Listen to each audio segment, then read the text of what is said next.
Hello, welcome back to Ones of the Force, the Star Wars podcast. My name's Phil, of course. I'm joined as usual by Dave and George. Good evening, gentlemen. Hello there. Good evening, my friends. And when we say good evening, it's not 2 a.m. this time. No. 3 a.m, sir. And we're only a couple minutes behind schedule. Not the. It's half time in about 20 minutes. Half an hour later, still at half time, kind of shambles we had the other night. May I add, for anyone that cares, my alarm was set for 2:30 a.m. Technically yesterday morning. Was it yesterday? Yes. Yeah. I didn't actually go to bed until 11:30 last night. I powered through. I had raw strength, seen only once before by someone. But yes, it was a remarkable day. Stressful day, which we'll talk about momentarily. But no, how are you guys? Indeed. Just about recovered. To be fair, it was one of those things. We did our review. We all went our separate ways. The guys went to bed. I finished watching the game. Like 20 minutes, 30 minutes later, I was like, can't sleep.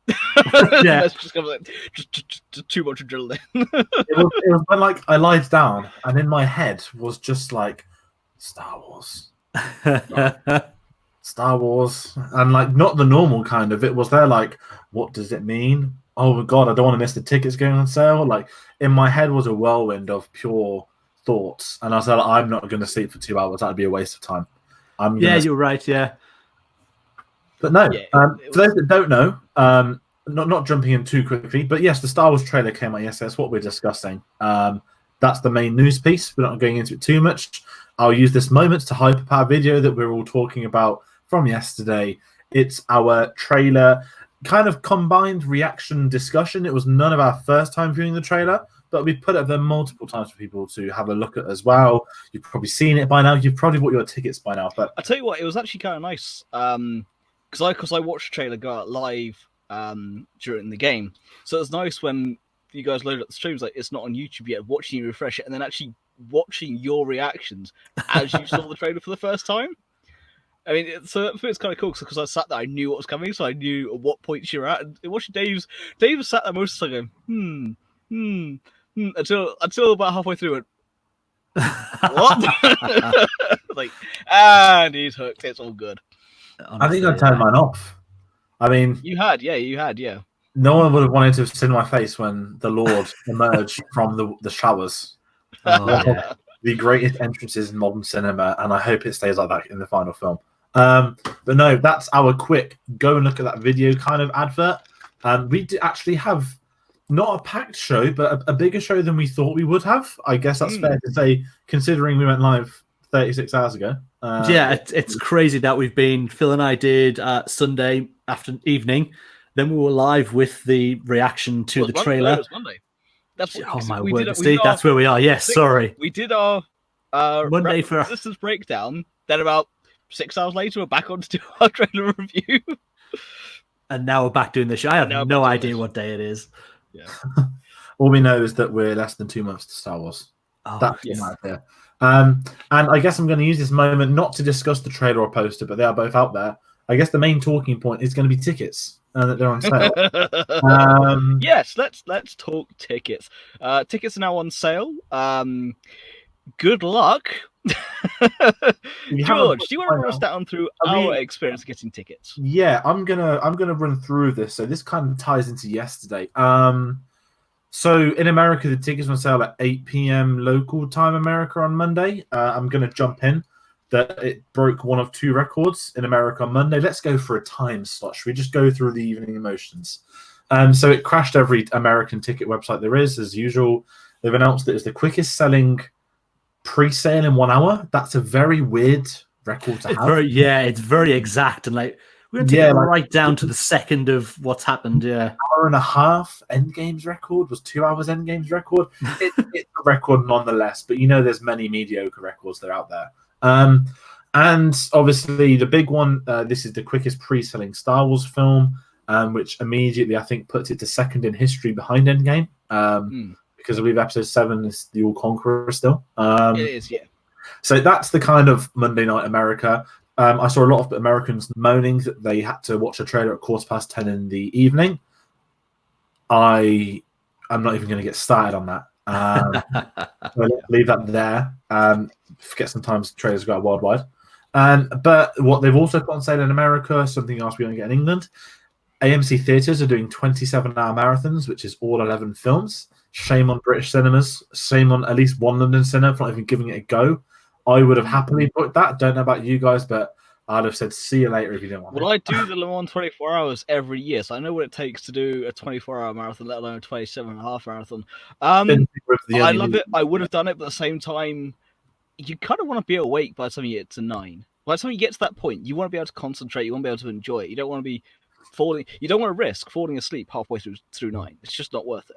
Which is fair. I think adrenaline would be your friend at that point. Most likely, yeah. That's American cinemas.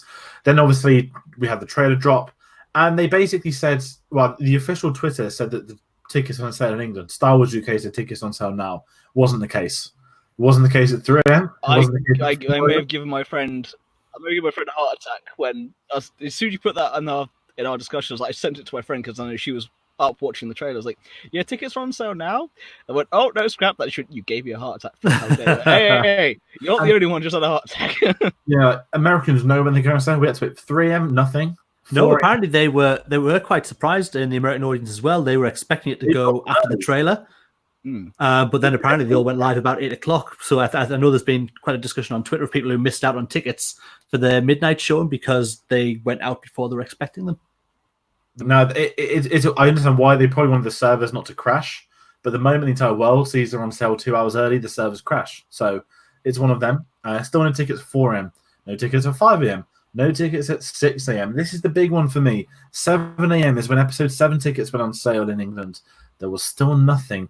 8 a.m. At this point, I've got to work 15 minutes early, so I'm all set up and ready to go to refresh Cineworld at 8 a.m. There's still no tickets at 8 a.m. Then you know it's going to be 9 a.m. Someone on my Facebook said that they'd spoke with an Odeon staff member they're friends with that said that the website's going to update at 9. So I had a bit of time to prepare. Cineworld, this is going to lead into something else. 9 a.m. on the dot, refreshed. And there's a moment of panic. I am on triple bill IMAX on one tab for all cinemas in the country doing triple bill IMAX. And on the second tab, I'm on Cineworld Leicester Square, where we would like to watch the film. The best IMAX in the country, I will say as well. And I've been to the majority of the biggest ones now. And it wasn't there. There was a midnight screening. There was no triple bill. But I kind of not froze. But like a deer in the headlights, I had to refresh the triple bill again, nothing. And then I clicked London, and the only London IMAX doing the triple bill for Cineworld was in Enfield. And I was there like, I'm not going to book a midnight. We all, the 3 of us, plus 2 of us that we've got booked to come with us, we are going to watch all of them. Whether the other 2 agree to do all of them beforehand.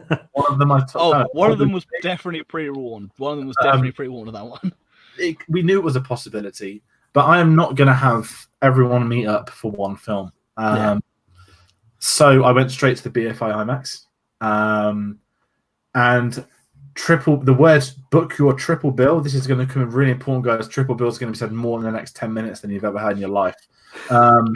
Triple bill. I'm just going to pause you there. You know how our audience members know we love a good rant? Be prepared. This is one of our golden rants right here.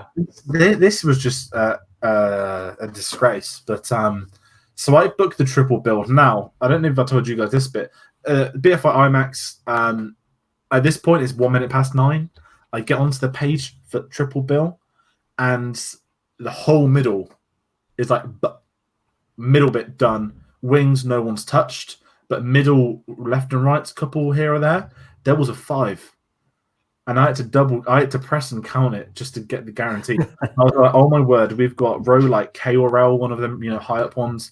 We've got a 5 in the middle for the triple bill. Then Odeon turned out they revoked PayPal. Not to get into personal issues. It's payday on Friday. Cineworld has PayPal. Odeon used to have PayPal as a payment method. That's easy for me because it's 3 days to come out your account. So what about Tuesday to Friday? A phone call had to be made as I was entering my card. Not to go into financial discussions.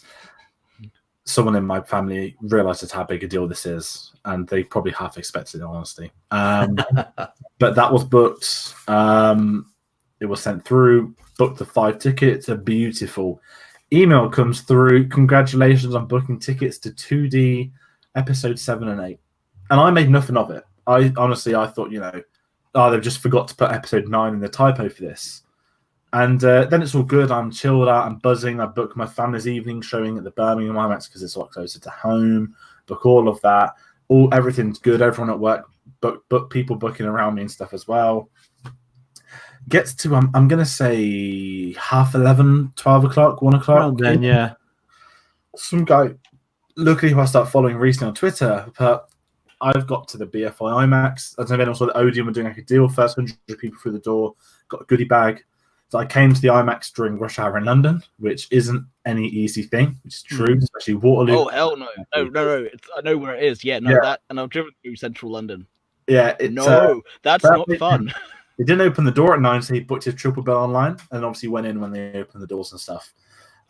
He was then told inside that you've booked a double bill, not a triple bill. He was like, no, I haven't. I've booked a triple bill. The link's triple bill. This is triple bill. They said you booked a double bill. There's a midnight screening on sale. And then I went online to check, and the word triple bill has been removed from Odeon's website for BFI IMAX, not any other cinema. There's a midnight screening on sale as well. And it's basically all sold out at this point. Now, basically, for those that don't know, BFI IMAX is one screen. It's one cinema with one screen. Obviously, what they did, they obviously had an admin error, which, human errors happen. They'd obviously put a midnight screening on sale as well as a triple bill. Kind of 2 cinemas at midnight at the exact same time. So they obviously clocked on, I'm going to assume very early, for them to have sent that email saying 7 and 8, claiming I booked a double bill when I didn't. I then got this person's tweeting. I then tweeted Odeon, a lot of other people. Why does our receipt say for the triple bill say double bill? A lot of people were tweeting, no responses, no nothing. I DM them, get through to them, and they're like, hi, you booked a double bill. What we have reserved you a seat at the midnight, but you will have to pay for that on the day. Now, this is like hours after I'm chilled out. This is on people's lunch, but this is like 1 o'clock. Yeah. This is definitely 1:30 because people on their lunch, I was losing my mind. And I was just there like, this ain't effing happening. Not only because it was a shambles, but because I booked tickets for 5 people after responsibility of 5 people, which I'm good with. I'm when it comes to tickets, I'm that guy. It's a perfect. You're going to get your seats. Doesn't matter what happens. I don't mess stuff like this up. I'm trying really hard to swear. And on the reply, I just sent them a message back saying, hi. I was like, no, I booked the triple bill via your website that said triple bill. I've just spent £125 on 5 tickets, not to watch episode 7 and 8, which I could buy for £10. Yeah. But to watch episode 9 at midnight. And I've also just booked a non-refundable hotel, which we know isn't true. That's but kind of we have a hotel, but it's not non-refundable. And I was there like, please explain. And please tell me this so-called new ticket price. No reply. Half an hour later, I reply to them again and say, this is an absolute disgrace. Reply to this message. There are people waiting on me. There are plans that now need to be adjusted, whether I have to cancel a ticket or not. Now, I'm never going to cancel a ticket for this. Come on, all the cinemas are sold out by now. And I get a reply at 4:30, just as I'm about to get home. It's like, hi, after speaking with the managers, we would like to tell you that we are no longer charging you for your midnight ticket. It's like, that's not an achievement. That's what I've paid for to do a triple bill. Yeah. Now, the one thing I didn't say is that our perfect seats from the double bill have been moved to E3 to 7, which is 5 rows up from the front, far left or right. You're still going to have a good view. But it's the fact that we've got this beautiful view for 7 and 8, and we're then going to get shafted for 9. It's kind of like a walk of shame. Half the cinema is going to move between bloody episode 8 and 9. It's going to be a strange one because everyone's going to kind of have to get up and then start rearranging their seats. Yeah. I'm hoping there'll be somebody on the day who's there in staff-wise to kind of go, right, everyone, as you go in, now if you've got seats for this, you're going to have to now get up and move and just empty the cinema after episode 8. And I would think so. Everyone leave, everyone go back in and get your actual seats for this one. If not, arses will remain firmly glued to said seats. Yes. We're right by the stairs, and it's a very steep cinema. So if someone comes up, it is. I mean, don't get me wrong. The BFI, you can kick them out. Yeah, the BFI IMAX is a wonderful cinema, but it is very, very steep. Just John Parton, a regular viewer who's come on with evening guys, just got my tickets. Roll on December. We can't wait here either. It's all bar this rant. It is still very exciting times ahead. And that's the thing. What I did do, because the 5 of us going, obviously there's us 3 and sort of 2 mutual friends. I think some have met each other before. So we're going to name them. Yeah, Robin's met both of you guys. It was Triple Force Friday. So Force Friday for Dave, and then it was cons for I've met him at a couple of cons. Cinema cons when I didn't know it was him as well. But obviously, you can't miss his hair. I just created a group. I was like, "Hi guys, here is an impending essay about what's just happened." Obviously, you two were in the know. To message like, just please read this. And to be fair, not everyone's. We just want to be there. It's more the fact it was so good at 9 a.m. Yeah. That it was an admin error, but I think the issue with said admin error. It was also the price we've paid as well. This is the issue. Like, you're not going to pay more when you've paid a double bill. That's common sense. And they can't say we booked a double bill when it said triple bill. It's the fact that Odeon was blaming everyone else. No, you booked a double bill. No, we didn't. No one did. No one came to that night thinking, you know what? I'm just going to go see The Force Awakens and The Last Jedi and go home. Yeah, 30 minutes before 9 comes out, I'm not bothered. Yeah. These are the 2 I want to see again. Yeah. This is not the screening you're looking for. It is. Yeah. So I mean, that was our big drama. Like, it's still going to be a great night. Oh, it's going to be awesome. For it. Oh yeah. Us 3 back together, other people with us, cramming everyone into a hotel, doing illegal shit. Mandalorian episode comes out that day. More on that later on. It's going to be great. Now. The irony of me saying the word triple bill a gazillion times in 10 minutes. Turns out I'm actually not doing a triple bill because at the time of the next bit of news, Topps announced today a competition where you can win tickets to the UK premiere of Star Wars Episode 9, taking place on Wednesday, the 18th of December at Cineworld Leicester Square. Now, this answers the question of why there was no no triple bill at Cineworld Leicester Square, because the bloody premiere is happening there at the same time. It's understandable. What it also means is that the average premiere finishes at 7:30 in the evening, which will be in an hour and a half into Force Awakens. So essentially, my whole triple bill thesis now comes down to I'm doing episode 8 and 9. What's going to happen is it's like 20 minutes away, 10-minute Uber, 30-minute walk, 10-minute tube, don't care. I'm going to literally get out of this premiere, which I'd have probably been all day, be half asleep, and I'm going to whiz straight to the hotel, drop my posters and stuff off, fly to the IMAX, and then I will catch you guys for episode 8 and 9. On the upside, for episode 7, we do have a really good place to keep all of our coats and things, so it's actually really handy for us. It's exciting. I mean, the premiere, kind of changed with it. It's very frustrating. It's happening on Wednesday 18th. However, I've mentioned from in a Facebook group, Star Wars Autographs, Star Wars Autograph Universe, for anyone that cares. Really good group, really nice guys, genuine fans, collectors. None of that sort of no dealers, that kind of stuff. No dealers, none of that. It's a really great group. They get private signings just for this group by big names: Harrison Ford, Daisy Ridley, Adam Driver. They've got a long list of it. They've just signed a deal with Top this week. The one of the main American guys, Andy Luck, put about 2 weeks ago, the American premiere is going to be Tuesday the 17th, and I was like, I really hope not, because that probably means the UK is Wednesday 18th.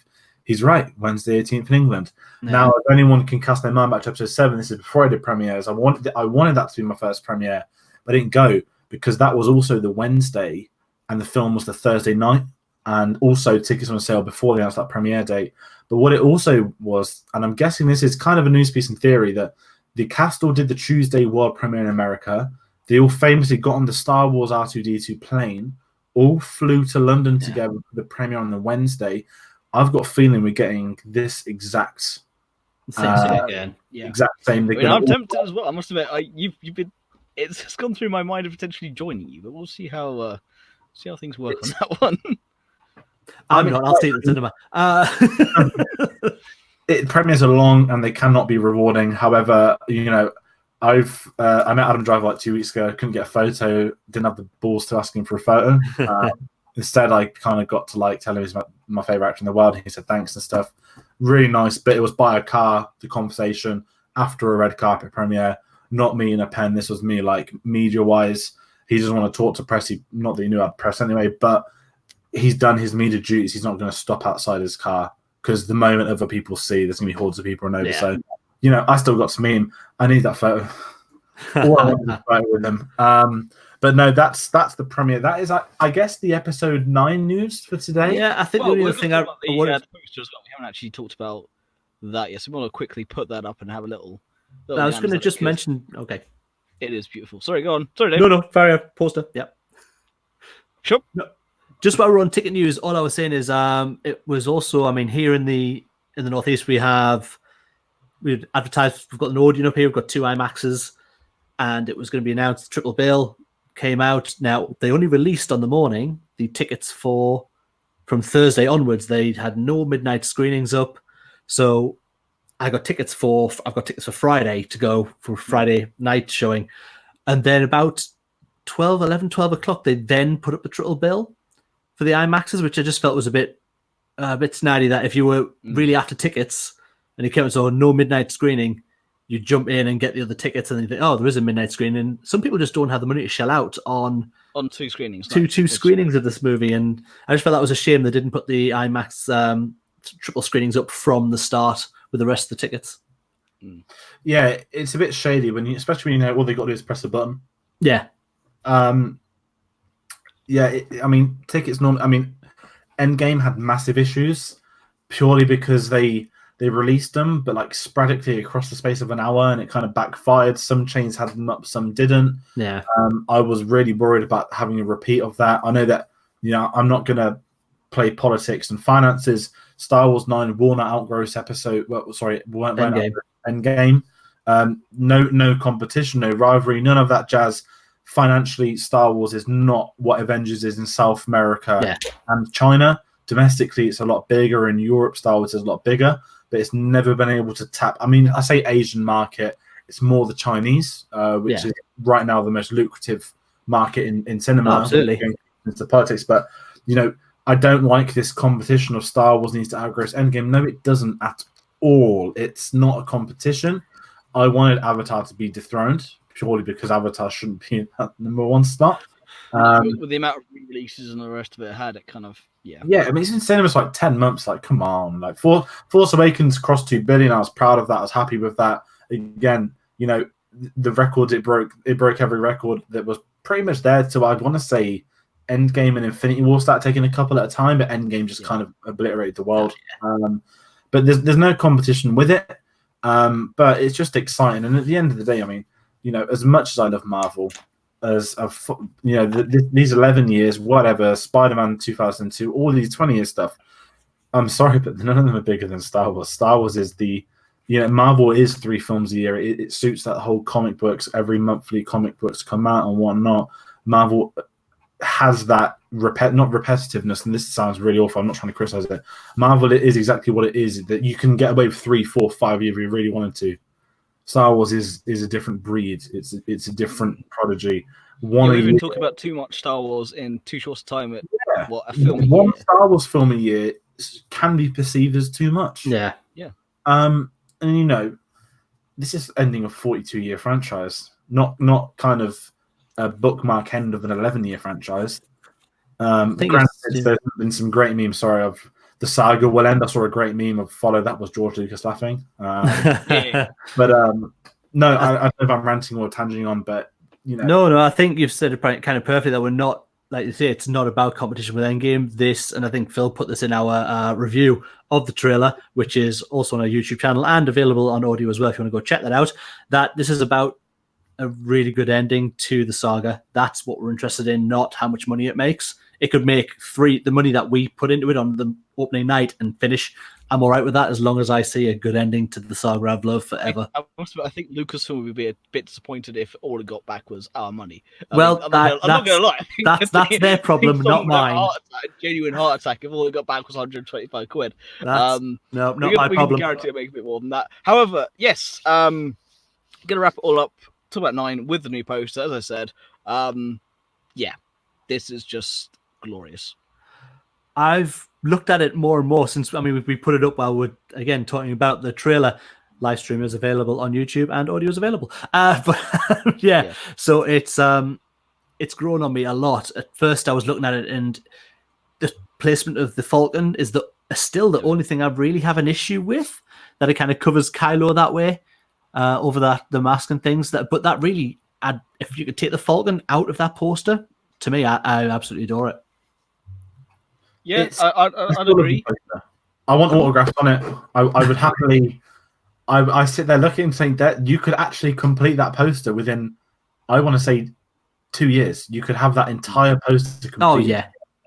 However, financially, no, you can't. Well, I can't. It's a gorgeous poster. I mean, what's really nice is rounding off the whole 9 films is that we're now getting the Facebook pictures of the 9 theatrical posters with each other. Yeah. It's kind of thank God we've got. I hated that D23 when I've said that many times on record. I knew that wouldn't be the theatrical poster. It's always been trailer, tickets, poster, same kind of day. Yeah, that's the way they've done it since episode 7, and we've got a real nice one. And I love the old. I'm looking at my poster on the old school texture, the white border. I know that Rian Johnson had it at the episode 8 teaser, but it's kind of fundamental old school cinema thing. It's a really nice touch. But yeah, so I mean, I think that is kind of us wrapped up with the episode 9 news that we're going to cover in here. Again, I will just plug it one more time. If you want to look at our reactions to the trailer, the video is up on YouTube. It's doing really well over there. The audio for it is up. Bit weird on the audio because obviously we're talking through a lot of stills of that, but it is there and it's been getting a lot of listens as well. So that's great. The only thing to mention we haven't mentioned here is we had the confirmed length of it being 2 hours and 35 minutes, making it the longest Star Wars film to date. Yes, thank God. I wish it was now longer. I think we'll do. I think we would all love that. But yeah, I mean, we had the full length now. The triple bill is 455 minutes long, if I remember correctly. It's around that length of time. It's in the high 400 minutes, yeah. Starting at 6 p.m., 9 p.m., 12:01. Obviously, 6 p.m. is longer because they're putting the adverts on it first. So I think that finishes at 8:50. Yep. I should be able to get into the cinema for in time to Han Solo to die. Spoiler alert. 9 o'clock, obviously, Last Jedi, and that you only get half-hour gap for them Rise of Skywalker. Now, the only downside of this is that when IMAX did the double bill for Endgame, they actually jumped the gun and they started Endgame at 11:30 at night. One of my proudest ever moments was getting to the cinema at 11:25, sitting down, and it immediately started. And then about 5 people came in at midnight, looked up like, oh. Yeah, I was going to say, I was in that screening as well, and you were half an hour ahead of me because I got all the... Same. Mine didn't start until midnight, yeah. Yes, exactly. Didn't start till midnight. I was like, yep. Well, I'm happy to sit. I mean, if this started at half, I'd happily take no... Actually, no, I wouldn't want a loo break after Last Jedi. I'm lying. No. Then toilet's going to be absolute chaos. You know, there's only like one toilet at BFY. Oh no, I'll go during the Battle of Crate. It's fine. Like when I know this is off point, but when we did the double bill, when I saw the double for 7 and 8, I know that everyone was going to rush to the toilet the moment the credits hit. But I went up, obviously after they blew up Starkiller, and when I came back out, it was literally Rey arriving on the island. And I was like, I wanted to see that scene because I've been to Skellig as well. I've been a couple months before. I haven't seen episode 7 since. But it's all about your tactics. That's what it is. Yeah, you can is a long film. There are moments to go. Well, to be fair, you just time it for when you're at Canto Bight. You miss out the worst part you've done. It's great. No, it's going to be a massive queue then. Honestly, that's going to be the worst time to go. It's like, when I saw Rogue One at the cinema, I think on the second viewing, I think most people had already, second or third viewing, a lot of people have seen it. It got to the Edu scene where they've got the sniper out, and you just saw like 10 people get up and go to the loo. And the same happened with episode 7. There was another scene when about 20 people got up. I'm trying to remember what bit it was, but it's going to be an amazing night. I'm good. I'm going to miss the General Hux speech because everyone was like laughing and sarcastically like cheering during it. But I'm excited. It's going to be a bloody amazing night. It's going to be amazing. And the best thing is we will be there, the 3 of us, and we will be reporting. There will be some live videos throughout the night. I've got no doubt we'll get some of those up. Just even if they're just 2-3 minutes between the films, we'll have some things out while we're actually there together. It'll be a good time to be had. It will be indeed. It will be indeed. But we must press on to the rest of the show. First, I'm going to talk about is the Art of Rebels. Now, the book was announced a little while ago, but we've had very recently announced the special edition version, which is this beauty right here. I must admit, I'm looking at pre-ordering it. It's £100. It's not cheap. But yeah, thoughts on this, guys? I really look forward to seeing some of the artwork. I mean, some of this is obviously just Dave Filoni sketches. Whether I'll get this, the edition that we're looking at on the screen right now, or we had on screen just before, is a hardback, comes in a nice case. I think the book itself has got a nice embossed on the front. So I think the general one will be just as good. You'll still get all that Dave Filoni artwork, but it won't light up. The special edition lights up. Oh, wow. Okay, the special edition lights up. So that's the one you want to get. Don't bother with the cheap edition. Everybody wants a book that lights up. But yeah, so it's something that I'll be really interested in get a hold of because, again, I really enjoyed Rebels, but I really, really like seeing the artwork of Dave Filoni and the sketches that he puts together while he makes these things. Indeed. George? I want this book. I've seen it on Amazon. Sorry, I was actually checking it there. So you can order it in England on Amazon. It says £77.81. It says currently unavailable, which basically means that it's like a pre-order with no confirmation. So if anyone wants that in England, check that out. Have a quick look. I think I did that for a Marvel book. It was like the 10 years of. Had it on pre-order for no joke 15 months. They emailed me before saying it is in stock in 2 weeks. I cancelled the order. Because I forgot. But have a check. That's available. I really want this book. I don't want to pay 70 quid. I'm not going to. Of course, yeah. I think it's not till next year anyway. So maybe it'll be in a better place. But right now, the only two Star Wars books I want is The Art of Episode 9 and the DK Visual Dictionary. They're the kind of, like you have a set routine with like going to the cinema. It's the epilogue of going to like these episode 9, like these Star Wars release dates the last few years have been getting the DK book. So on viewing 3, you're like, my knowledge is improving. And you start to like get the names. People think you're a guru, but actually just reading too much. Well, we all know what my reading habits, especially for Star Wars, is a little excessive. So I will be getting this book, and I'll probably get that version as well. It is a beautiful version. We should press on. We've got a lot to cram in, not a lot of time to do it in. Going to move on to Mandalorian news. So Carl Weathers is going to direct an episode of season 2. I love this. I don't think he's ever directed before. I could be wrong. What makes this more fascinating is that there's still. We haven't even episode 1 yet, but the character could die in season 1, and by saying he's directing episodes does not mean he's going to be in it. Yeah, it means that he is directing, and I think that kind of makes it more interesting for his character arc, knowing that regardless, Carl Weathers is coming back in season 2. We obviously already know that Jon Favreau is going to direct at least 1 episode because he couldn't do any on season 1. But I'm intrigued by this purely because telly is by far the best medium for directors to make a name. I'm not going to turn up and say, Carl Weathers is the young up-and-coming director of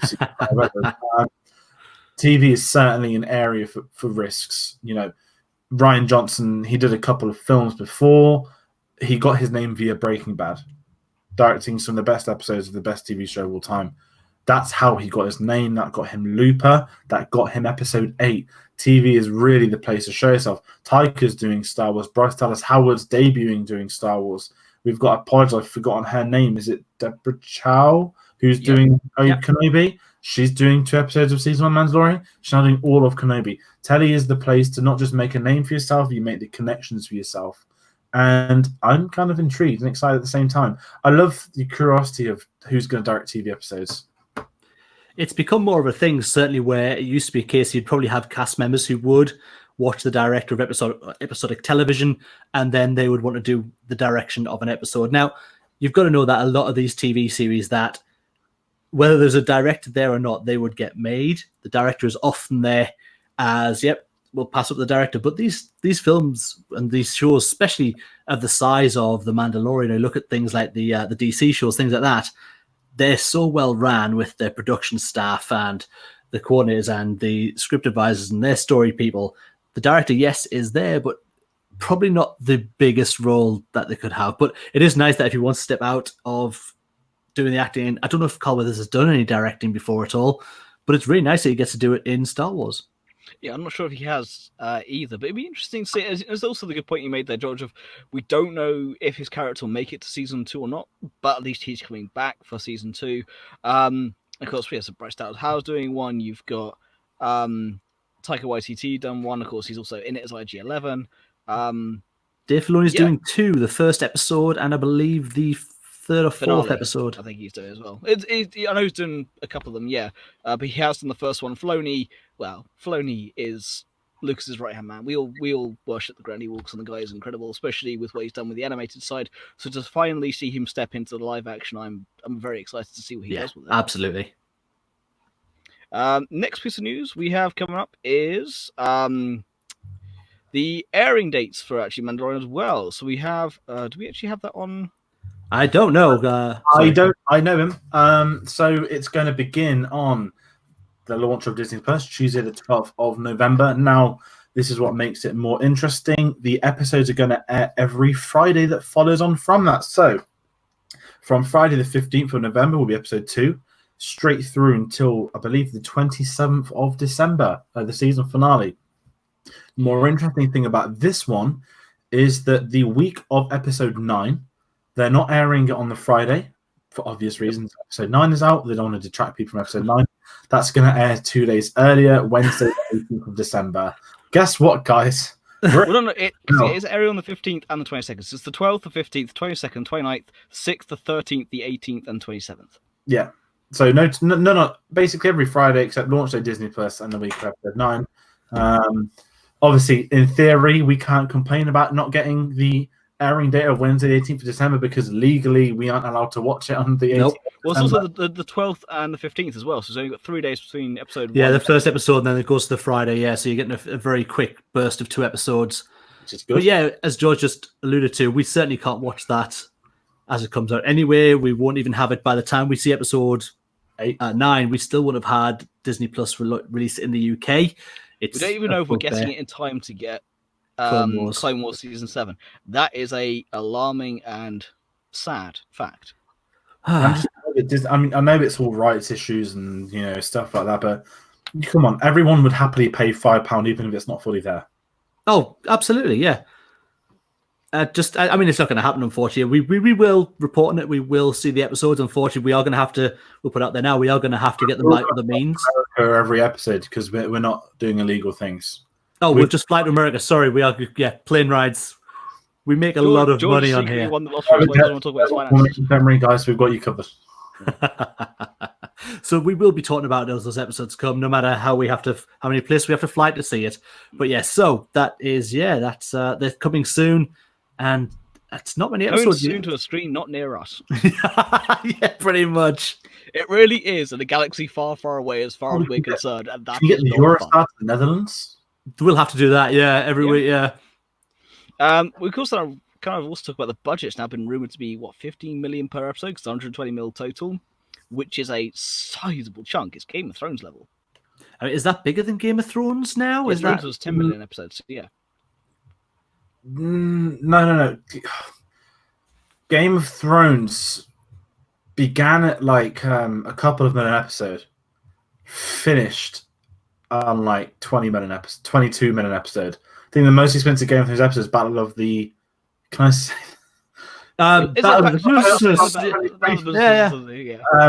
So that was, I think, the highest financially the most expensive episode in TV history, which is 26 million, which is more than most films. Yeah. Obviously, though, for a season 1, this is remarkably high. I think. Apologies, no, I'm wrong. The Crown's the highest grossing TV series of all time. That was just a slap bang 200 million for 10 episodes. There you go. And that's extortion. I mean, the production design is incredible on that show, but it's about the bloody monarch. 20 million episodes is a lot, and that's season 1 and 2, not 3 or 4. But it's Star Wars, man. They're not going to do it cheap. We know they've created new technologies. We know that they'll probably get the money. They're not short of money. They've got episode 9 coming out in 2 months, so they need to dip into the little Lucasfilm savings vault. I'm sure they could. Money before Kenobi and Cassian get their hands on it as well. Yeah, and look, everything was kind of pointing in the right direction. This show looks incredible. That apparently you can see every penny every dollar that's been spent on it. So yeah, looking forward to that. And as you are mentioning sort of Kenobi and Cassian, I guess that's our next bit of news. Yeah, so Tony Gilroy has been brought on to write Cassian. It's rumored he's actually going to shut it down until he came on board, which again is a very interesting point. Yeah, this has kind of come out quite recently. I mean, I hadn't heard this. I don't know whether this was a point of that announced Cassian and were then going to bin it, or did they get Tony Gilroy on board before they publicly said that they're going to do Cassian as a TV series? From what I'd read, they'd already started with the series and had it written, but apparently this is the story. I mean, look, Tony Gilroy came on to Rogue One, and then he kind of went, after Rogue One was released, he kind of went on a bit of a, was it on Twitter, or he released something to say how bad a shape it was in, and then he came in and kind of saved the day. And then he's come back to this, obviously doing the same sort of thing. So I don't know whether I'm happy he's back, but yes, certainly they'd got most of the episodes written, and apparently what had come out wasn't good enough, and they were apparently going to cancel the series. And then Gilroy agreed to come back and actually rewrite the episodes, and that's why it's going ahead. But how much truth there is in that at this moment in time, we don't know. But certainly that's the story that was doing the rounds. Because I think one of the other big things is that the Stephen Schiff, who's the showrunner on The Americans, which has got Azori Bliss in, Kerry Russell, meant to be. I've not seen it. One of my sort of close friends has told me for the last 5 years to watch it. Isn't it one of the best shows around? He is the showrunner in theory for Cassian. Yeah.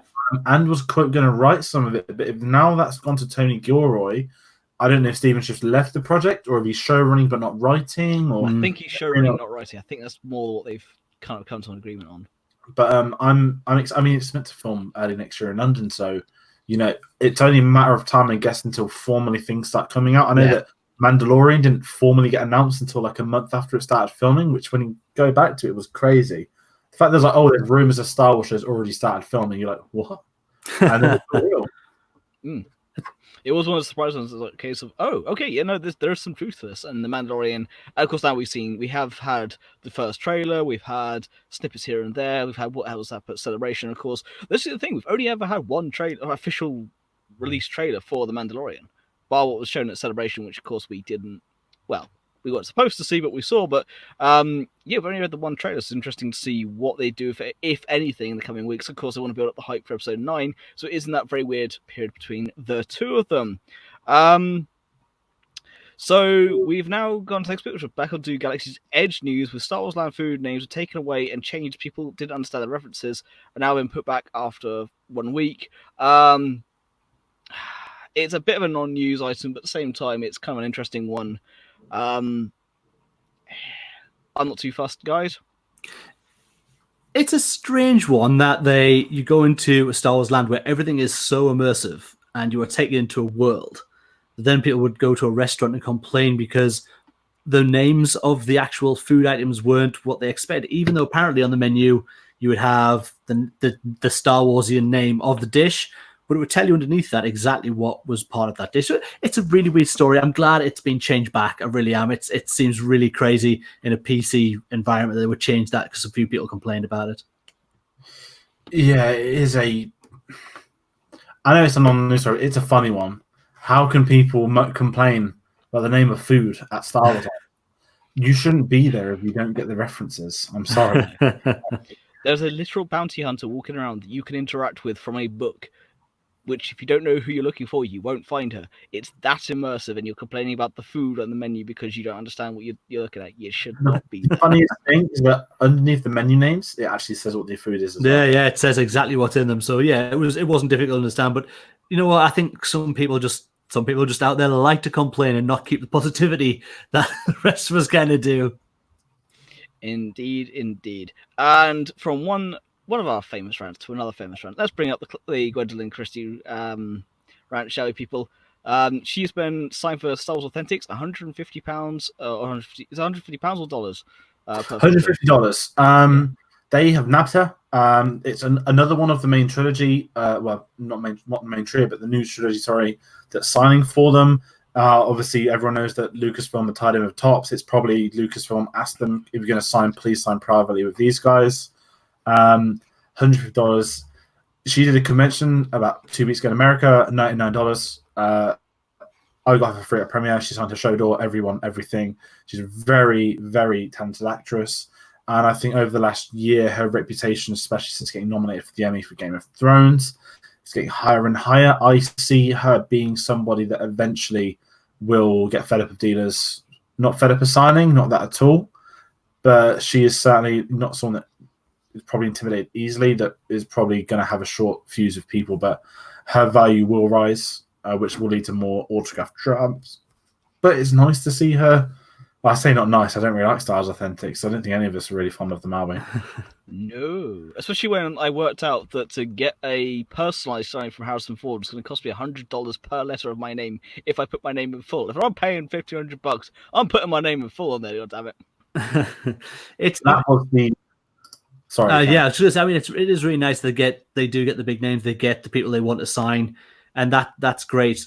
Gwendolyn Christie was obviously, we've said before, a bit of a letdown of a big letdown in her character from the first two films in this trilogy. Know my opinions on Captain Phasma. She looks so cool. She was sold so heavily in the marketing, and she's to be an abject coward.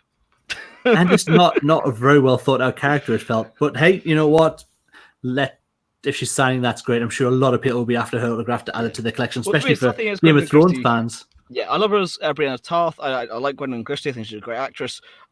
She's very talented in terms of what her range can be. I just don't like the character of Captain Phasma. That's just always been my rant with it. I don't like the character, not the actor portraying the character. Yeah, it's not her fault at all. It's just, it was unfortunately one of those characters where I want to say Boba Fett, man. I've never gravitated towards Boba. I know a lot of people do. I know this will insult a lot of people, but it doesn't do anything. Looks cool. I don't think you'd get the Mandalorian without Boba Fett. No, but I think in terms of the movies that he had this big cult following, and yet he has 5 lines of dialogue and gets knocked into a Sarlacc accidentally. He kind of goes out Phasma-ish. He really does. He's not the big character that he is sold as, yet he has this big cult following. But you're right, we certainly wouldn't get Mandalorian if Boba Fett hadn't had that popularity. Wouldn't have had Jango Fett either. So there's a lot of the Boba Fett, although didn't say a lot, what he said was more impactful than what Phasma was just went, okay, I'm going to switch off the shields, my men will come and shoot you. Whereas Boba Fett was like, he's no good to me dead. I kind of gonna go with he's no good to be dead over I'm going to turn off the shields and my men will kill you. I mean, it's just, yeah, I'm not a huge Fett fan myself. I like Boba Fett, but there are other bounty hunters I prefer. However, I love Fett over Phasma every day of the week. And Phasma was just a character that had a lot of potential, but the problem was she was intended to be the next Boba Fett, and you can't create what he was. He was unintentionally given this cult following, whereas you can't force it on people to like a character. You can't force a role into someone. You can't force people to go, okay, this is my cult following. I just think she was underdeveloped. I think that was the main thing, that she was sold very, very highly, especially The Force Awakens. She was sold very highly. I just think she was kind of underwritten, and I think she may have had more to do, certainly in those films, and it has reduced probably over as the editing's gone through. And yeah, I just think, you know what? Hey, if she can make a book of making some signatures here, I think well played for her. All of the guys who make a living, a lot of them make a really good living as well out of the signatures that they can make, produce and do these signings for fans. Indeed. And then we're going to move on to our last piece of news. Last thing we're going to talk about this evening is the fact that Kathleen Kennedy has received an honorary CBE. Sorry, George. I'm going to have some breaking news for you after this one. Oh, cool. Fantastic. It's going to be a funner discussion. Definitely. Cool. Looking forward to that one then. Well, we want to talk about this first. This is a nice piece of news. Kathleen Kennedy being honoured at the weekend with a CBE. I don't really have the paperwork in front of me. George, do you have this one in front of you, or is it Dave that's got this piece of news? Myself. So obviously everyone knows that, you know, to be knighted, CBE, all that BE stuff, that the Queen honours, all that 2 birthdays a year nonsense. International, you can't get it if you're not English. You get honorary ones for internationals, and Kathleen Kennedy's got CB, I think, which is is it the biggest one that's not a Dane? Well, for her it'd be a Dane, obviously, knighthood. Honorary, it's fine. She was brilliantly won in America, surrounded by close friends. Brace yourselves, guys, including Ryan Johnson, the guy who apparently they hate and they're going to sack off episodes. But no, it's a nice bit of news. I mean, as a producer, her career is unparalleled. I guess what they could argue with her "What have you done for Britain" thing is the sort of film industry giving it a bit of boom the last sort of 6-7 years. Right. I'm quite sure Disney wouldn't have moved their entire film functions over here without necessarily her maybe choosing to put Star Wars back at Pinewood. I'm guessing absolutely. Trust in Pinewood comes through the Star Wars productions. You've had more leaks in the one series films in America than you did for the Pinewood stuff in England. That's a nice bit of news. Now here's the juicy one. Right, so in October 2018, Mr. John Williams was meant to conduct at both the Royal Albert Hall and a place in Austria which I cannot pronounce. Obviously, unfortunately, he was taken ill 2 days before. He cancelled all 3 concerts, one at Albert Hall, 2 in Austria, and obviously focused on his health, got well, which is obviously we're happy with. It's clearly done the episode 9 score. They've just announced that John Williams will be conducting on Saturday the 18th and Sunday the 19th of January in Austria. Unfortunately, not the Royal Albert Hall. I got really excited there.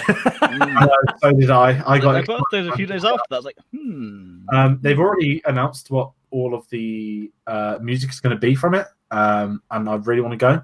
But it goes on sale tomorrow if you would like to get yourself to Austria for a concert. You know what? I'm not going to lie.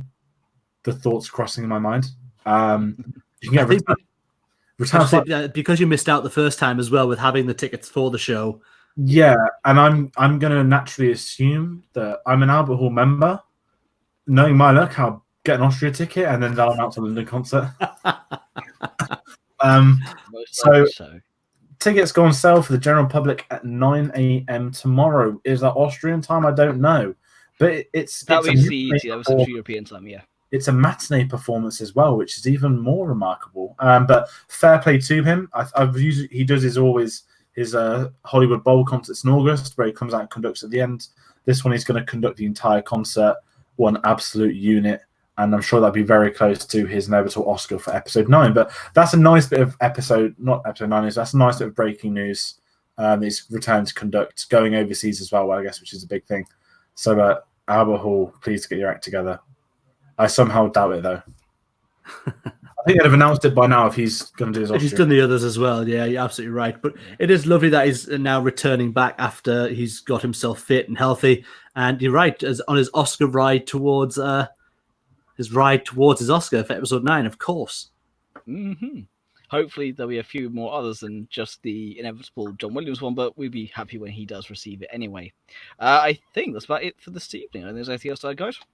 Really, the only other thing I want to add is, again, a massive, massive thank you to the community of now who are kind of embracing our podcast at the minute. We have more subscribers, we have more views, we have more listens on all of our audio platforms, across iTunes and Spotify especially. A lot of listeners in the United States, which is brilliant that they're coming on board. The Twitter universe that we kind of are in there with a lot of other Star Wars podcasts is such a positive place, and it's really garnering us a lot more listens, and it's what we've wanted for a long time for our content to kind of get out there to more people. So just a massive thank you to anybody who's come on board the channel and the audio listening to us now.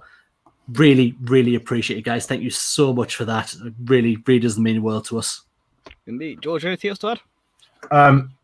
We're in the end game now. We've got our tickets to trailers out. We are in Star Wars season. We've got a lot of things coming your way. We've got Fallen Order, Mandalorian, Episode 9, Lego Star Wars soon. Please, hopefully sooner. It's going to be a big 2 months. And obviously, I've even started watching Resistance. How about Yay! Watching is sort of current, whether it remains that way. I'm 6 episodes in. And it is certainly not a place for me to say online what I think of it right now.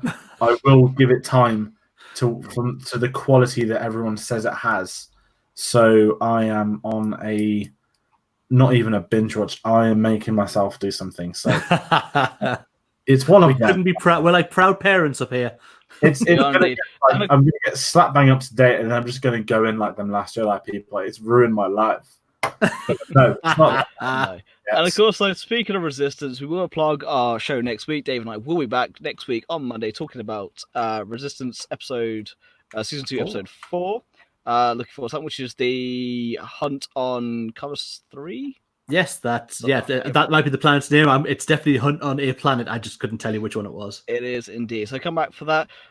As per usual, go say thank you for watching. Don't forget to like, share, and subscribe. You can find us on Facebook, Instagram, and Twitter at One's the Force and Stars Podcast, at the Force Podcast. You can watch the video back here on YouTube later on. Of course, you're now watching us live on Facebook as well. You can find the audio later on Podbean, Stitcher, Spotify, and iTunes. We've been One's the Force. May the Force Stars be with you. Good night.